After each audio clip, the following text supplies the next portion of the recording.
Good morning. I'm Rainier Sander Ramos and I will be discussing this work entitled A Density-Based Algorithm for Discovering Clusters in Large Spatial Databases with Noise. This work is published on August 2, 1996 at the Proceedings of Second International Conference on Knowledge, Discovery, and Data Mining by Martin Esther, Kriegel, Sander, and Xu. Clustering algorithms are attractive for the task of class identification in spatial databases. This algorithm, however, requires determining the input parameters, discovery of clusters with arbitrary shape, and some good efficiency for large databases. Okay.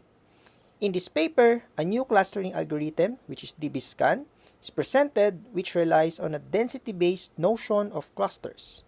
This algorithm requires only one input parameter and helps the user in determining the appropriate value for that parameter.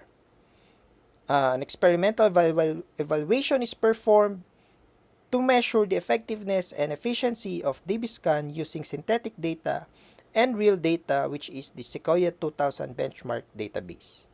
The result shows that DBSCAN is significantly more effective in discovering clusters of arbitrary shape than the well-known algorithm Clarence, and that DBSCAN outperforms Clarence by a factor of more than 100 in terms of efficiency.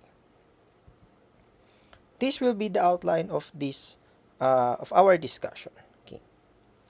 Let's start with learning what database systems are. Okay. There are two main types of database systems: a spatial database and a geodatabase or geographic database.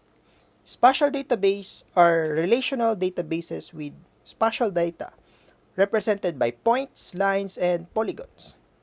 And there are also tools within this database that allows for querying, storing, indexing, and analyzing this spatial data. Now, a geodatabase is just a spatial database reference with a location on Earth. Okay? And these data are stored in tables of feature classes. So here, we can now have different types of classes or subclasses. For example, we have a mountain class, and there could be a subterranean mountain subclass, a skiable mountain subclass, etc. More common nowadays is a combination of the two, which is what we call geospatial databases. And some examples include the Esri geodatabase, GeoMesa, and Oracle Spatial. Now, given with all of these large databases, we still need to inform or interpret this data because data does not speak for itself, right? So there is a process called knowledge discovery in databases or KDD. So this is an iterative process which includes many steps in order to interpret the data within the database. So some steps include the data cleaning, which allows for assigning or filling in missing values and adjusting for noisy data and discrepancies. Another step is data integration, in which we combine databases from multiple sources, usually from different countries or different regions. We have a data selection step, which involves using decision trees and clustering algorithms for class identification. We also have data transformation, which involves data mapping from one dataset to another dataset. It's kind of a lookup table. Okay. Another step is data mining, which uses extraction, classification, and characterizations. And on the further end, we have pattern evaluations, which uses regressions and interestingness score to evaluate relationships between the spatial dataset. Okay. Finally, we have the knowledge representation step, which involves plots and graphs or for visualization and summarization of how do we interpret our data.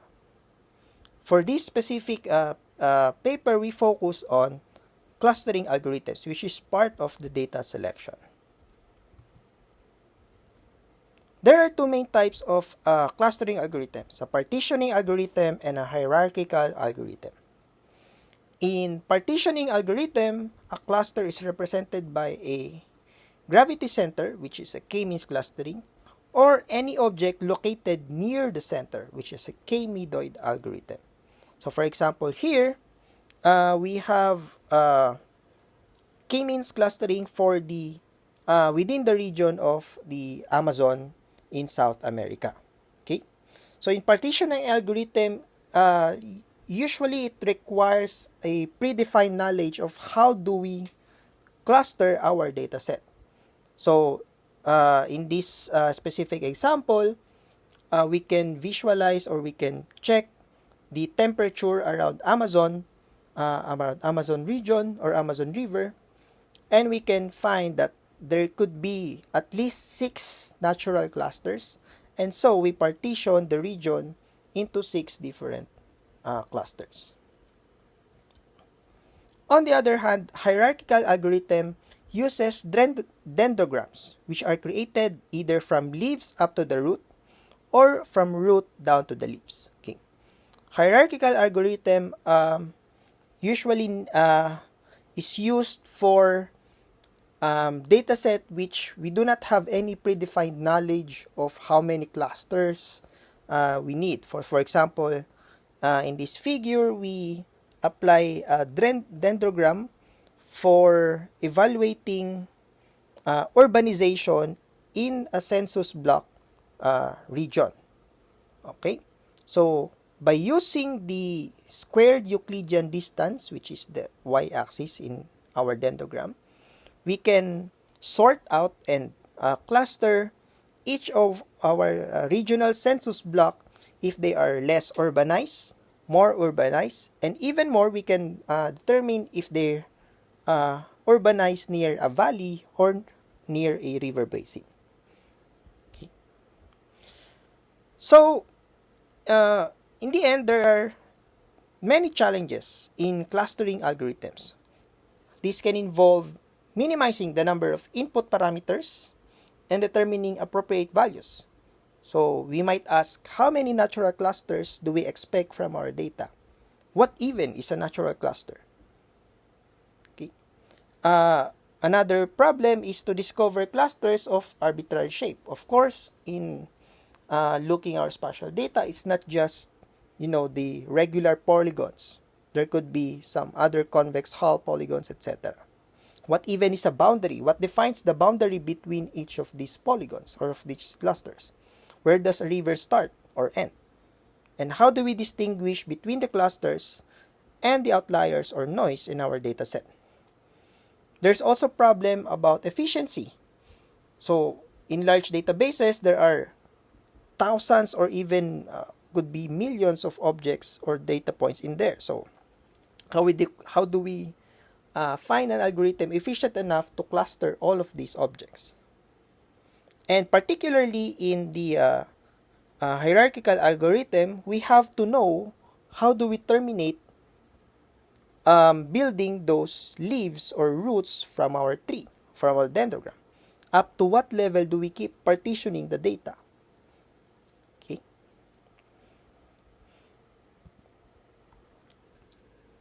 One such known algorithm presented before is Clarence, which is stands for Clustering Large Applications Based on Randomized Search.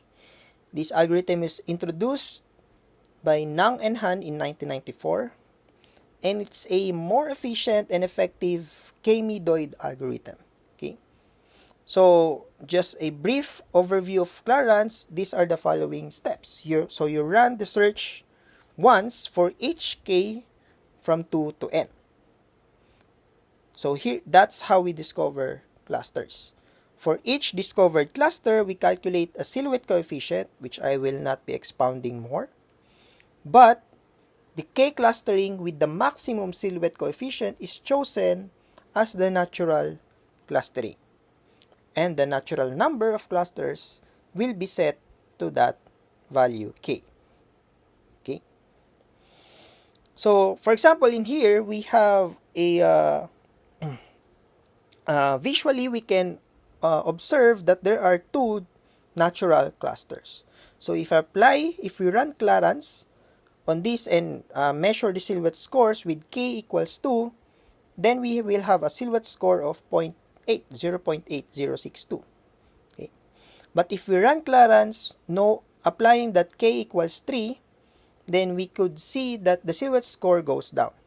Okay. So in order to verify the clustering, we need to find the maximum silhouette coefficient, which in this case is given by k equals 2. The downside of Clarence is that this process requires all objects in the database to be called simultaneously from the memory.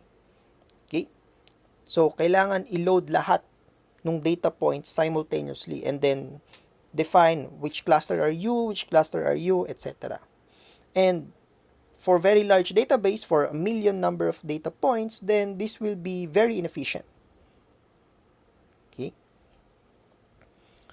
Before I go on to DBScan, which is the algorithm presented in the paper, I want first to explain or discuss the most common clustering or the simplest clustering that we know, which is the kth nearest neighbor. Okay. So, for example, here we have a point P. Okay. If we define that a cluster to be within the second nearest neighbor, then we check for all the points in our dataset and label all the points within the second nearest radius of neighborhood, P, of that point. Okay. So, in this case, the first radius of neighborhood is the innermost circle after point P. So the first nearest neighbor is color-coded by the darkest color, okay? And the second nearest neighbors until the fourth neighbors, which is the lightest color, okay? So we can label all points within the same cluster just by determining or just by applying a condition that k equals 2 or k equals 3, etc. So that's the k nearest neighbor. Okay.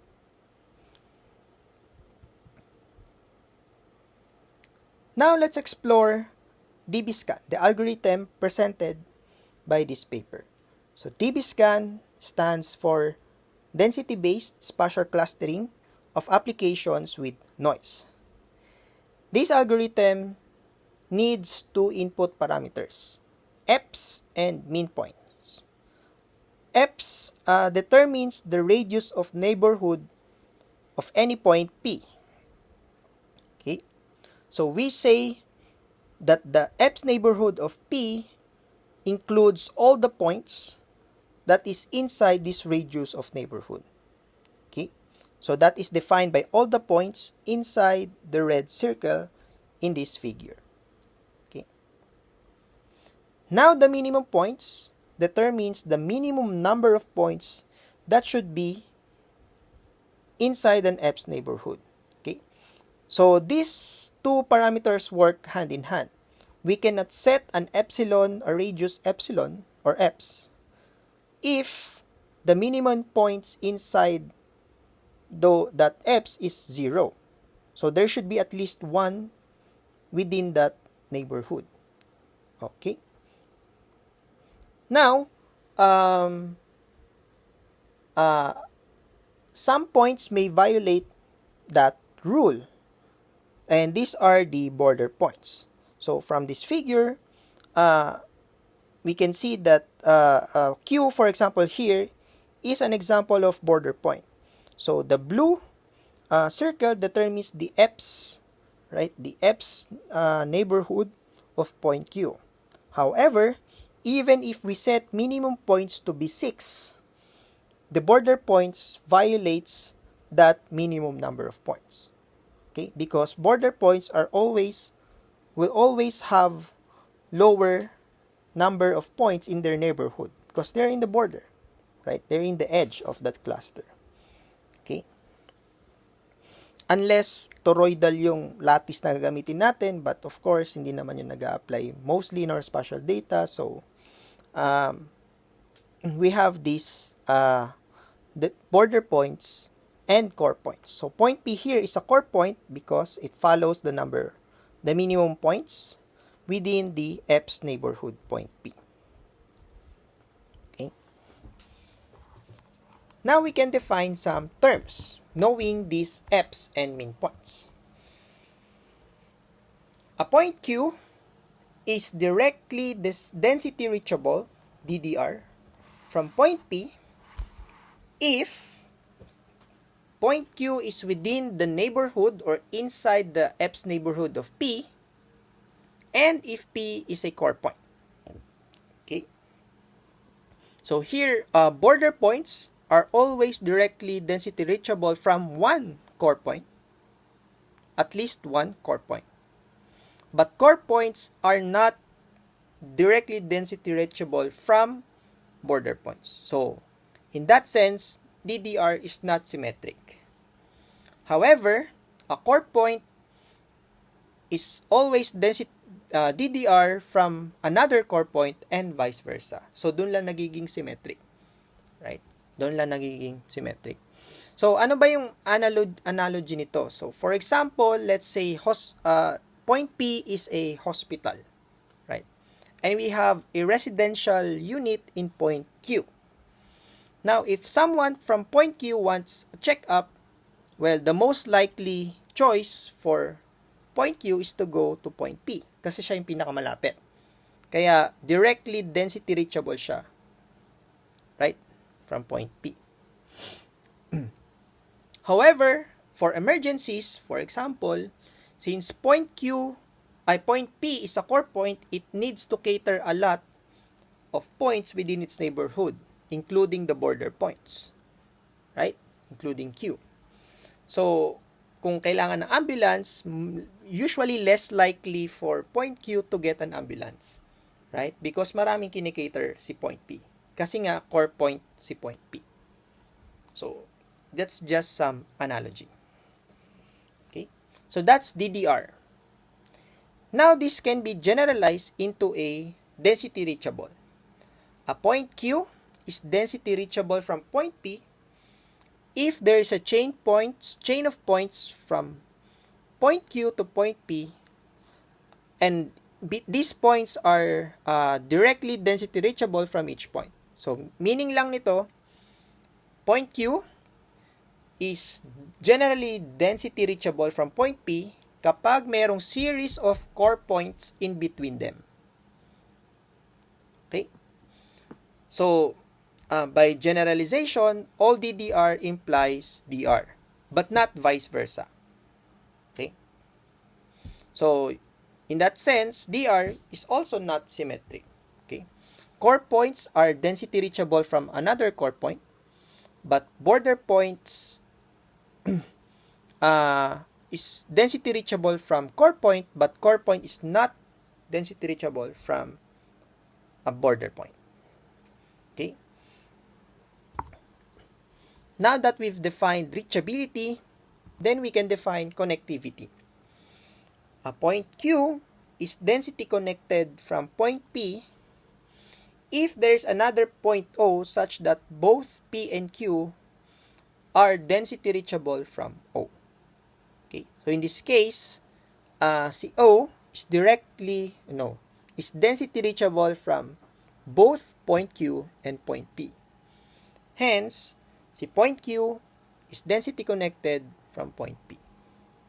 Okay? So, generally symmetric siya kasi yung general reachability lang yung needed natin. Hindi kailangan maging core point. Si point O. So, si point O, hindi kailangan maging core point. Okay? So, kung may series ng points in between point Q and point E, tas itong series ng points na to ay density reachable from each other, or dun sa chain, then point Q and point O are density connected. Okay? And it works both ways. Okay? Given all these definitions, now we can define what is a cluster. Okay? So let D be the database of points, the set of all points in our database, in our spatial data. A cluster C is defined as a non-empty subset of D if the density reachability is maximal, meaning for all points P and Q, if P is part of that cluster and Q is directly reachable, density reachable from P, then Q must also be part of that same cluster. Okay? And points within that cluster are density connected. Okay? So that means for all points P and Q in that cluster, they are density connected. So these two can be clearly seen from database 1. Right? So here, yung singular, yung pinakamalaki nating cluster in the circle, okay, all of those points are directly reachable from any other point in that cluster. So they are part of the same cluster. And they are density connected to each of those points. But any point in the central cluster is not density connected from a point on the other clusters. Okay? And for any discovered clusters, so kung na-discover na natin lahat ng clusters, we define noise to be the set of points in our database that does not belong to any cluster C sub k. And this is shown in database 3. Okay? So here we already defined 4 clusters, right? And those points na mukhang outlier visually, they are not density connected to each other. They are also not density reachable from any other cluster. Then they are labeled as noise points. Okay. Here's a general overview of the algorithm for DBSCAN. So we start with defining the epsilon, F's neighborhood, and the minimum number of points. Then we check if there are any unlabeled or unvisited points in our database, right? If there are unlabeled and unvisited points, then we select an arbitrary unlabeled point P, okay? And check if P is a core point. If P is a core point, then we retrieve all points density reachable from point P and label all of those points as a cluster. Okay? If P is not a core point, then it is a border point, then we just move on. Okay? And then mark all of these points as visited, meaning na-check na natin kung part ba siya ng cluster or hindi. And then we go back to our database and check if there are still unlabeled and unvisited points in D. If there are no more unvisited points in D, then we can mark all unlabeled but visited points as noise. So, mangyari lang yan, mag-visit natin lahat once, right? Kapag core point, makukuha natin yung all other points D are from that is part of a cluster. Kapag border point, then possible na part siya ng cluster na na-labelan na natin before, or possible na noise siya. So, kung noise siya, hindi pa siya malalabelan as part of a cluster, then dito ka papasok dun sa step before ng end. Okay. Now, we can do better. We can optimize defining the appropriate value for F's and min points. So, to do that, we first introduce a k-dist graph. So, we define a k-dist function, which is a mapping of each of the point in our database to the distance from its kth nearest neighbor. Okay, so nagmamatter na dito yung kth nearest neighbor. Okay, and then we plot the sorted k-dist graph. So, for example, we want to find the fourth nearest neighbor of all the points in our database. So, we plot the 4-dist graph as shown here. And then we sort them out. Okay? From the smallest to the highest for this number for distance. Okay. Now, the first valley point uh, indicated by the arrow here will be labeled as the threshold point. So we can choose our epsilon to be equal to the value k dist of p and the minimum number of points to be exactly k.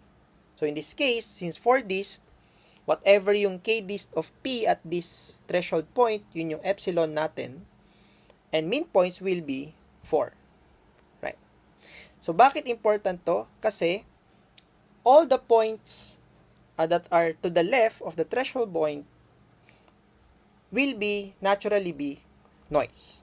And all the points that are above or that are to the right of the threshold points will be part of some clusters. So basically, dyan mo sinaset yung F's of neighborhood, radius F's of neighborhood. Okay. Now, experiments on two-dimensional data at least show that k-dist graphs for k greater than 4 are significantly similar to just for these graphs. Okay, so according to the authors, if they try to find the 5D, 6D, etc. and higher distance graphs, they're just similar to the 4Ds. But we know that using higher k, mas inefficient, mas bumabagal yung algorithm. So the authors set the default minimum points to be just 4. So in that sense, isa na lang yung input parameter natin na needed, which is the epsilon. Okay? So alam na natin yung mean, na set na natin siya, yung mean points. So eps na lang yung kailangan nating iset. And to be able to optimize or to help the user in determining these eps, so ito yung sub-process in defining that eps and mean points. So we already know that we already set mean points to be default to be 4. Okay. Now the system or the algorithm computes and displays the 4-dist graph. And in this case, there's an user input needed, which is the noise percentage. If the user knows or at least may predefined knowledge of the noise possible in the data, then the user can input that to the system, and then the system or the algorithm derives the possible threshold point for the 4-dist graph. Okay? So, si algorithm na bahala. Depende dun sa noise percentage. So, parang ayan. Now, if the user accepts this proposed threshold point, then we set the epsilon to be equal to that threshold point P.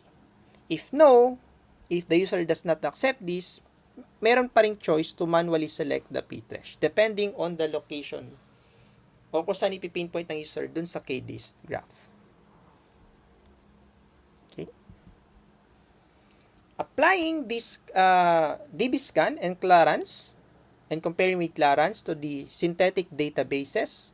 So here's the results or the clusters discovered. So in this case, the parameters used is k equals 4 for both cases. Okay. And for database 1 and database 2, the user input for the noise is 0% and the user input for database 3 noise percentage is 10%. Okay.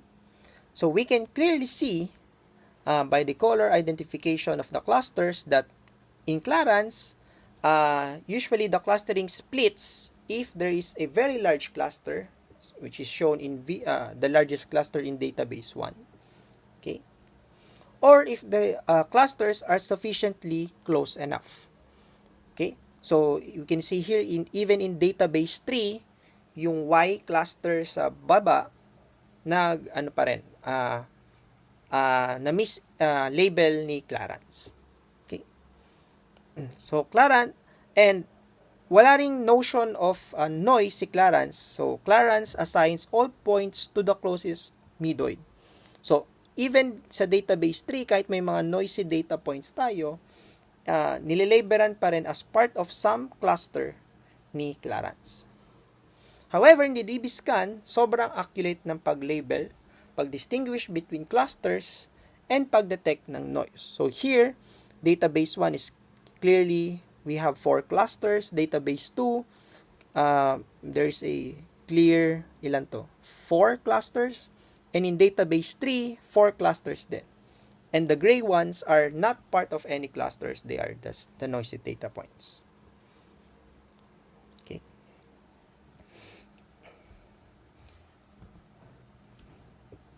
Now for efficiency, they compared or they used a benchmark database, which is the Sequoia 2000 database from Stonebreaker et al.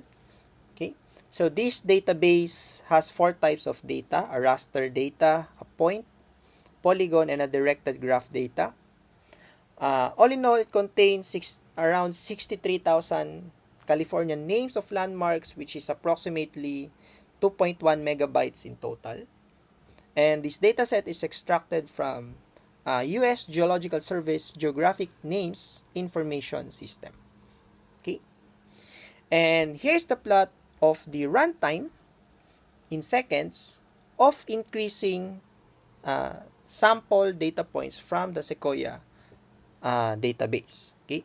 The blue is the efficiency or the runtimes of using DBScan, and the red is when using Clarence. So clearly in this log-log plot, DBScan is more efficient, around 250 up to almost 2,000 times more efficient than Clarence. Okay. In this specific performance evaluation, they use or they apply their algorithms from 2% up to 20% of the Sequoia database. Okay. The inset here is a linear plot, so lin plot of this runtime versus number of data points. Okay. So it can be seen clearly that Clarence is of the order n squared, right?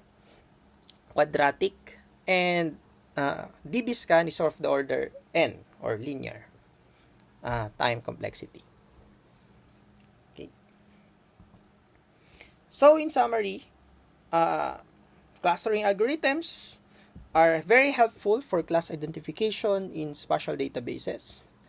And the previously known algorithm, which is Clarence, runs very slow, which is on the order of n squared, especially in large spatial databases. Okay. Now, this paper presents DBScan that relies on density-based notion of clusters and can even identify noise from cluster points. Now, DBScan requires, they optimize the DBScan, so it only now requires a single input parameter, which is the EPS, and it helps the user in resolving the optimal value for that EPS. Okay. DBScan accurately distinguishes between clusters and noise points, and it only runs approximately a linear time complexity. So at least 100 times more efficient than Clarence. So that's all for this work by entitled A Density-Based Algorithm for Discovering Clusters in Large Spatial Databases with Noise by Esther, Kriegel, Sander, and Su.